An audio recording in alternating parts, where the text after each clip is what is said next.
बीकानेर की गलियों से लेकर बाड़मेर की सरहद तक और प्रतापगढ़ के चौराहों से लेकर बानसूर कोटपूतली के बाजारों तक हर तरफ एक ही हुंकार है। हिंदू संगठनों ने एकजुट होकर बांग्लादेश को साफ संदेश दिया है। सहयोग को विगत है कि आने वाले दिनों में कितने 2-3 बार बांग्लादेश में जो घटना हो चुकी है हिंदुओं के साथ, वो बहुत मर्मम है और अनिंदनीय है। अब हिंदुओं से यही अपेक्षा कर सकते हैं कि अपन लोग एकजुट होकर आज अगर आप घर से बाहर नहीं निकलोगे तो आने वाले समय में भारत के अंदर भी यही दृश्य होने वाला है। प्रतापगढ़ में बजरंग दल की अगुवाई में विरोध का सैलाब देखा गया। जिला संयोजक बरोलिया के नेतृत्व में कार्यकर्ताओं ने चेतावनी दी कि अगर आज हिंदू समाज अपनी सुरक्षा के लिए नहीं जागा तो कल बहुत देर हो जाएगी। पारियों ने भी अपना समर्थन दिया और पूरे शहर में बांग्लादेशी कट्टरपंथ के खिलाफ भारी रोष देखने को मिला। बीकानेर में हिंदू संगठनों ने कलेक्ट्रेट के सामने विशाल प्रदर्शन कर अपनी शक्ति और संवेदना का परिचय दिया। लोगों ने आतंकवाद का पुतला दहन कर विरोध जताया। जहां मांग उठाई गई कि भारत सरकार अंतर्राष्ट्रीय स्तर पर दबाव बनाए ताकि बांग्लादेश में अल्पसंख्यक हिंदुओं का नरसंहार रुक सके। इस प्रकार की घटना दुनिया में मानवता को शर्मसार करने वाली है और वे लोग यहाँ पर ही नहीं रुके, उसको बीच चौराहे पर जैसे कोई जश्न मनाया जा रहा हो वैसा भीड़ को इकट्ठा करके और उस मृत लाश को चौराहे पर लटकाकर और उसको जिंदा जलाया जाता है। बांग्लादेश में आए दिन हिंदुओं के ऊपर अत्याचार हो रहे हैं, मारकाट होती है, प्रतिष्ठान जलाए जाते हैं। वहीं कोटपूतली के बानसूर इलाके में भी हिंदू संगठनों ने भारी भीड़ के साथ मार्च निकाला। यहाँ की सड़कों पर गूंजते नारों ने प्रशासन को भी अलर्ट कर दिया। स्थानीय नेताओं और युवाओं ने एक सुर में कहा कि बांग्लादेश में हो रही हिंसक घटनाएं झकझोर देने वाली है। प्रतापगढ़ से बीकानेर और बाड़मेर से बानसूर तक राजस्थान के 4 कोनों से ये आवाजें सीमा पार रह रहे हिंदुओं के लिए एक साथ उठी। जनता का यह आक्रोश सीमाओं के दायरे से कहीं बड़ा है। Bureau report, news 18 Rajasthan. और दौसा से बड़ी खबर आपको बताते हैं, जहां पर 50,000 के इनामी गैंगस्टर का सरेंडर हो गया। दौसा कोर्ट में श्रवण भादवासी पहुंचा सरेंडर करने के लिए। झुंझुनू गैंगवार के आरोप में फरार चल रहा था। आपको बता दें कि 15 दिन पहले 2 गैंग के बीच गैंगवार हुआ था और गैंगवार में 2 बदमाशों की मौत हो गई थी।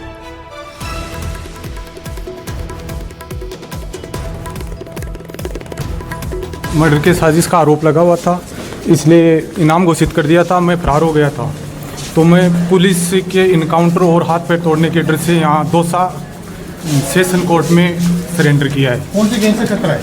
मेरे को रविंद्र कटेवा गैंग से खतरा है। एडीजे कोर्ट के अंदर सरेंडर हुआ है और झुंझुनू जिले के अंदर गोठड़ा थाना है, वहाँ कोई 10-12 दिन पहले कोई गैंगवार हुई है, उसके अंदर प्रदेश भर में पहले मिल रही धमकियों का मामला अभी सुलझा ही नहीं था कि मंगलवार को एक साथ सूबे के 3 जिले धौलपुर, अजमेर और बाड़मेर के कलेक्ट्रेट को उड़ाने की धमकी मिल गई।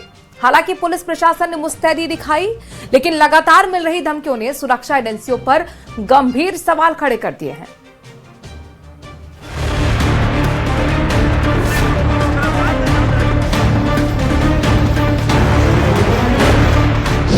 राजस्थान में थ्रेट मेल का आतंक बरकरार। सुरक्षा एजेंसियों की पकड़ से आरोपी हैं दूर। क्यों पुलिस और साइबर सेल है मजबूर?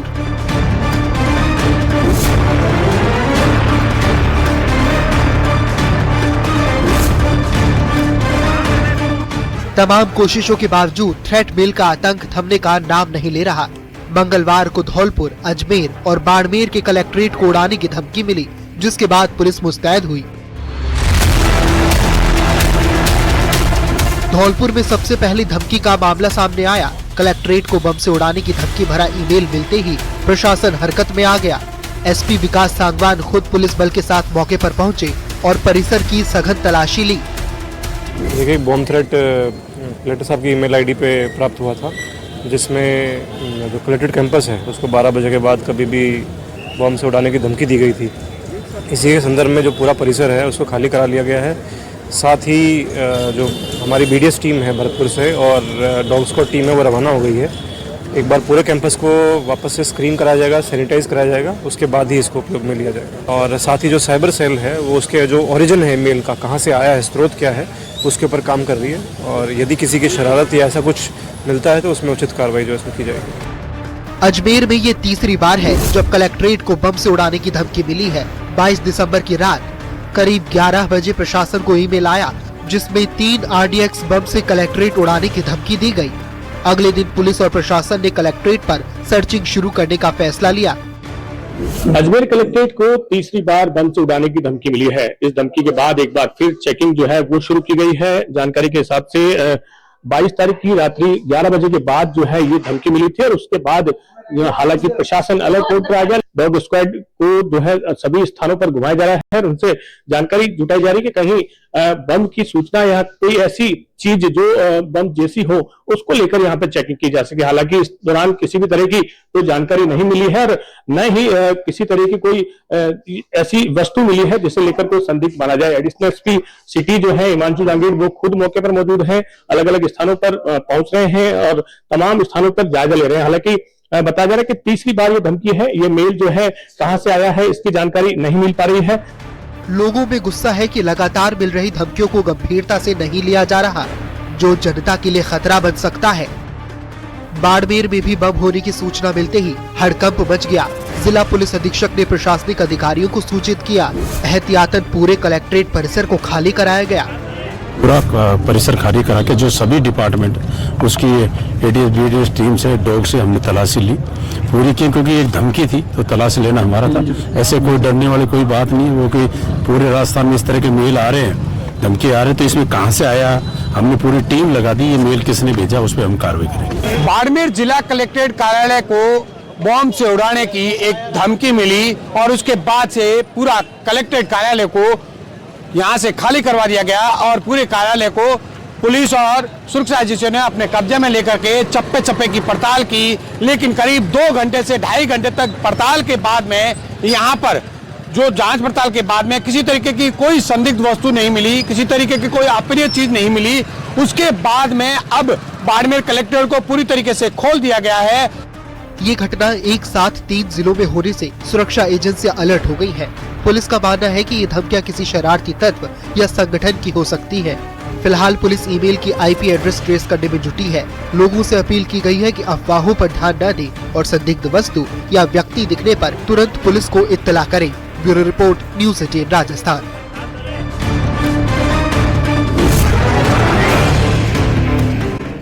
पूरी दुनिया के सामने भारत के साहस और शक्ति की मिसाल बन चुकी हैं, तो वहीं जालौर में बहू बेटियों के लिए एक अजीब फरमान जारी किया गया है कि अब वो 26 जनवरी से कैमरे वाला स्मार्टफोन यूज नहीं कर सकती हैं। ये रिपोर्ट देखिए।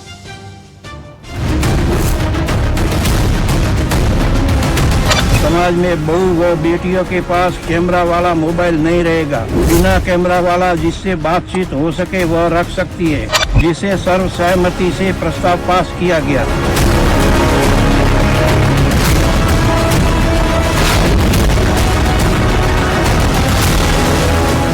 बच्चों की मनमानी, तुगलकी फरमान, महिलाएं नहीं चला सकती स्मार्टफोन, 15 गांव की बहू बेटियों पर होगा लागू।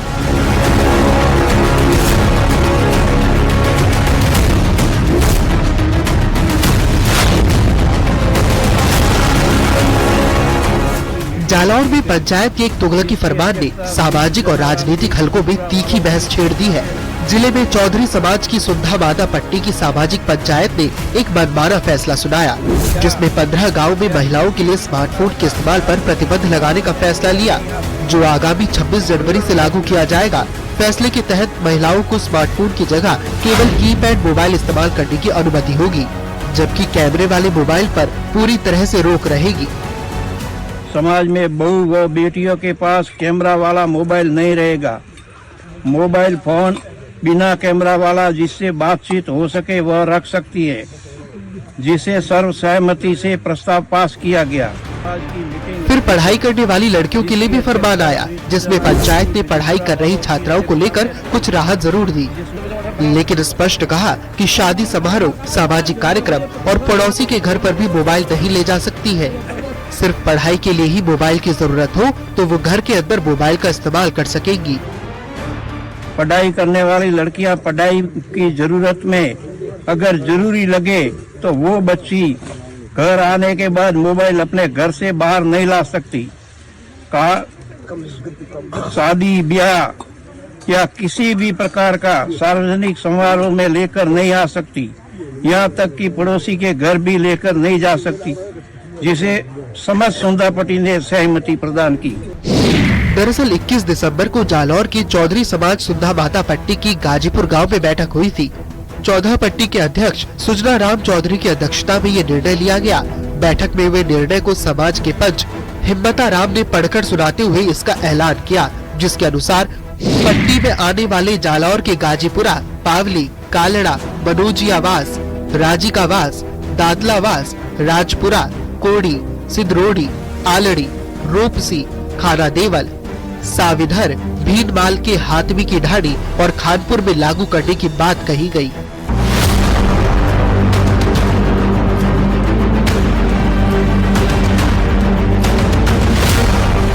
जरा सोचिए, आज जहां बेटियां देश की शान है, पहचान है, पूरे विश्व के सामने भारत के साहस और शक्ति की मिसाल बन चुकी है, हवाई जहाज और जंगी जहाज उड़ा रही है, अंतरिक्ष तक उड़ान भर रही है, देश और दुनिया में नाम रोशन कर रही है, वहाँ बेटियों को लेकर आज भी ऐसी सोच, ऐसा तुगलकी फरमान कितना जायज है।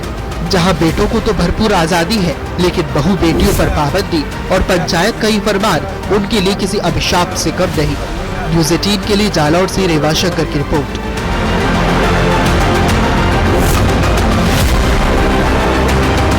और चलिए अब एसीबी के एक्शन की बात करते हैं। मारो राजस्थान से जैसलमेर की तरफ हम रुख कर रहे हैं, जहां पर एक बड़ा एक्शन कार्रवाई देखने को मिली। एसीबी की रीको के सीनियर प्रबंधक को ट्रैप किया गया है। 30,000 की रिश्वत के साथ इसकी गिरफ्तारी हुई है। भवानी शंकर स्वामी इसका नाम है जिसकी गिरफ्तारी हुई है। और एक बड़ा एक्शन इसे कहा जा सकता है एसीबी का, क्योंकि ये सीनियर प्रबंधक है। रीको का सीनियर प्रबंधक, नाम भवानी शंकर स्वामी, 30,000 की रिश्वत लेते हुए गिरफ्तार किया गया।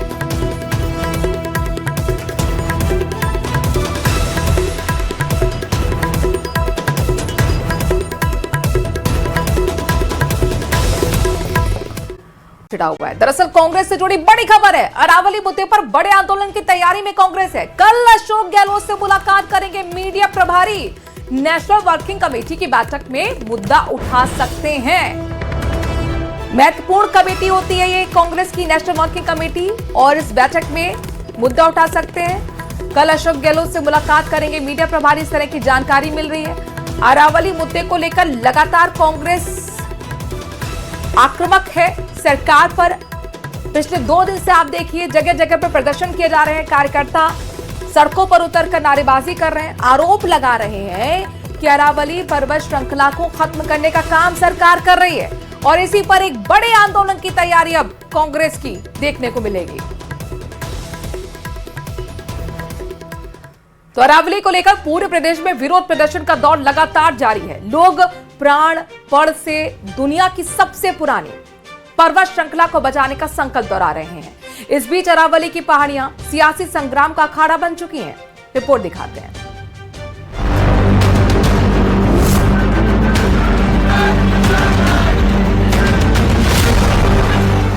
अरावली पर सियासत जोरदार, तेज हुआ वार पलटवार। कांग्रेस ने जन आंदोलन का किया ऐलान। बीजेपी ने बताया गुमराह करने का प्लान।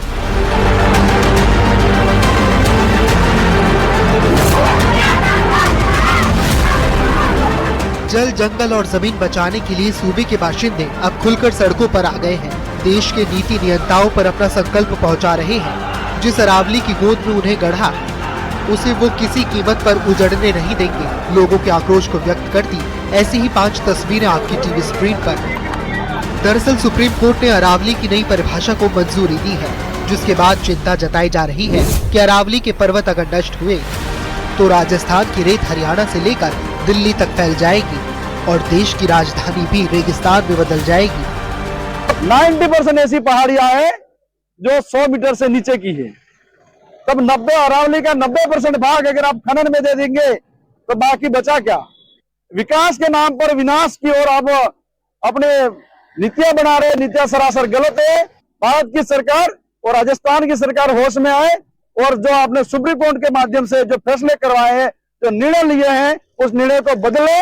जिस प्रकार मां अमृता देवी विश्नोई जी ने कहा था कि पेड़ बचाने के लिए सिर भी कटवाना पड़े तो हमें मंजूर है, तो अरावली बचाने के लिए यदि सबसे पहले को शहादत देंगे तो उदयपुर वाटी का आवाम इसके लिए तैयार है। हमारा आंदोलन जारी रहेगा, गांव-गांव जाएंगे, हस्ताक्षर अभियान चलाएंगे और कुछ भी करना पड़े, चाहे हमारे प्राणों की आहुति देनी पड़े, अरावली को किसी भी हाल में हम उजड़ने नहीं देंगे।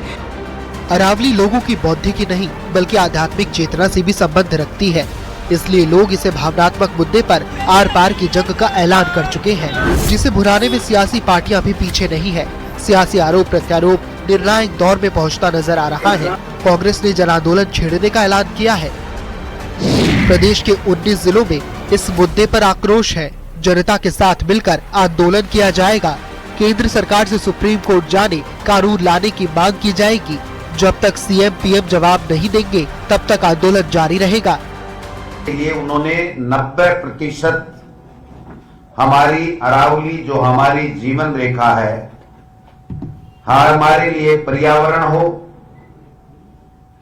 चाहे धूल भरी आंधियों से हमें बचाने की बात हो, चाहे हमारे लोगों के लिए आस्था का केंद्र हो, चाहे हमारे किसानों की पशुधन की आजीविका के रूप में वो लोग बाग इसका काम लेते हों, उनके सबके ऊपर कैंची चलाने का, हथौड़ा चलाने का काम किया है।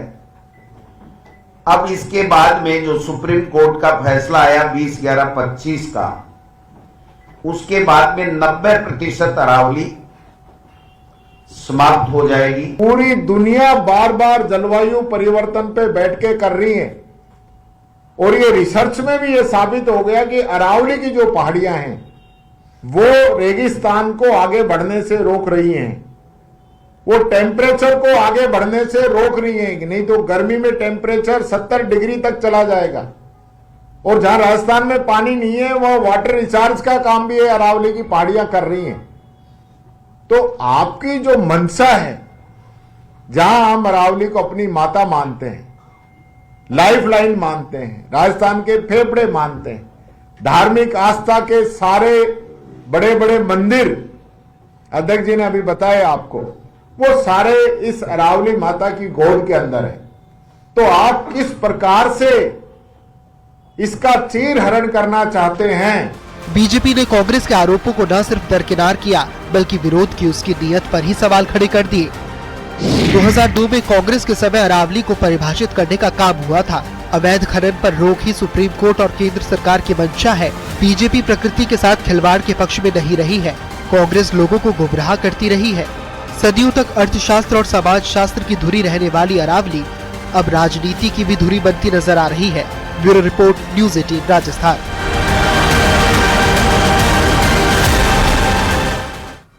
खबरों में आगे बढ़े लेकिन उससे पहले एक ब्रेकिंग न्यूज आपको बताते हैं। डीग से बड़ी खबर है। अवैध खनन के खिलाफ धरने पर बैठ गए साधु संत। साधु संतों ने अनिश्चितकालीन धरना देना शुरू कर दिया। इलाके में बढ़ते अवैध खनन के विरोध में यह धरना है। भूरा बाबा और हरि बोल बाबा नेतृत्व कर रहे हैं इस पूरे धरना प्रदर्शन की। खो गांव के पास साधु संतों का एक बड़ा धरना चल रहा है और ये धरना चल रहा है अवैध खनन के खिलाफ। अवैध खनन के खिलाफ आक्रोश लोगों का बढ़ता जा रहा है और खास तौर पर ये जो धरना है वो अनिश्चितकालीन धरना है जो कि साधु संतों की तरफ से दिया जा रहा है। लगातार इलाके में बढ़ते अवैध खनन के विरोध में आवाज उठी है। भूरा बाबा और खासतौर पर हरिबोल बाबा इस पूरे धरने प्रदर्शन का नेतृत्व कर रहे हैं। आपको बता दें कि खो गांव के पास जिस तरह का अवैध खनन हो रहा है उसी के खिलाफ साधु संत आक्रोशित हैं।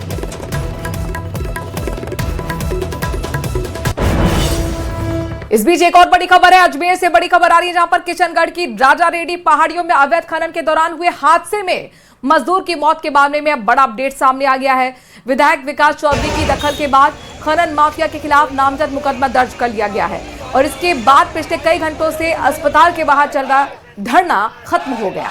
मृतक जोगियों का नाड़ा निवासी राजू नाथ के पोस्टमार्टम की प्रक्रिया शुरू कर दी गई है। अभी तक हमारा मुकदमा दर्ज नहीं हुआ सर। कारण क्या है? क्यों नहीं हुआ सर?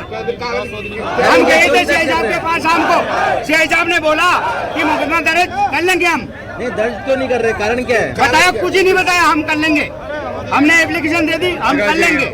CSR फंड कोई कंपनी का CSR फंड आ बच्चा के और बी की मैसेज के घर गृहस्थी चाल रही है। हर महीना जो पेंशन है बी की जिम्मेदारी भी मान ली, ठीक है साहब। और अब से सुनो 24 घंटा में ज्यादा हो गया, समाधि में भी टाइम लगे क्योंकि पूरी दो होगी, आरती बढ़े पंचनामा में भी टाइम लागी। आप सबको निवेदन है शांतिपूर्वक आप दे लेगा समाधि दो, और हमारी कोई कमी बेसी रीति के लिए मैं समझ चाहूँ, मैं हमेशा ताकि साथ हूँ एक परिवार का सदस्य के नाते। कोई हमारा कोई लाग लपेट कोई स्वार्थ नहीं है, लेकिन हमेशा मैं सुख दुख में ताकि बीच में खड़ो रही हो।